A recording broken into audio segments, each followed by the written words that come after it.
Hey everyone, good morning. Welcome back to my 100 to bubbles challenge. আজকে হচ্ছে day 49। তোমাদের সকলকে ওয়েলকাম জানাই। আজকে একদম রেডি হয়ে আমি মিনি ব্লগটা স্টার্ট করছি, কারণ আজকে আমাদের স্কুলের একটা প্রোগ্রাম রয়েছে রবীন্দ্র ভবনে, চন্দননগর রবীন্দ্র ভবনে। তো এখানে আমি সকাল সকাল রেডি হয়ে চলে গেছি, আর এই কুচো কাচারা সব একদম সুন্দর করে সেজে গুজে তৈরি হয়ে গেছে নাচ করার জন্য। আর ওদের নাচটাই ফার্স্ট একদম পারফরমেন্স ছিল। এই নাচটা আমি তুলিয়েছি ওদেরকে, তো ভীষণ ভীষণ সুন্দর পারফর্ম করেছে ওরা সকলে, খুব সুন্দর পারফেক্ট করে করেছে।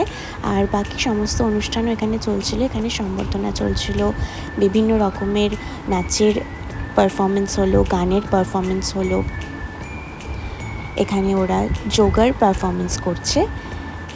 খুব সুন্দর সারাটা দিন কাটলো, ভীষণ ভালো হয়েছে প্রোগ্রাম। তো শতবর্ষের এখানেই শেষ হলো এই অনুষ্ঠানটা দিয়ে। তো বাড়ি যখন এলাম তখন দেখি আমরা একটা পার্সেল এসছে, তো সেটাই খুলছিলাম। তারপর লাঞ্চ করলাম মাছ আর চিকেন দিয়ে। তো বিকেলে পড়ানো ছিল, রাতে স্কিন কেয়ার করে আজকের দিনটি এভাবেই শেষ করেছি। Bye bye.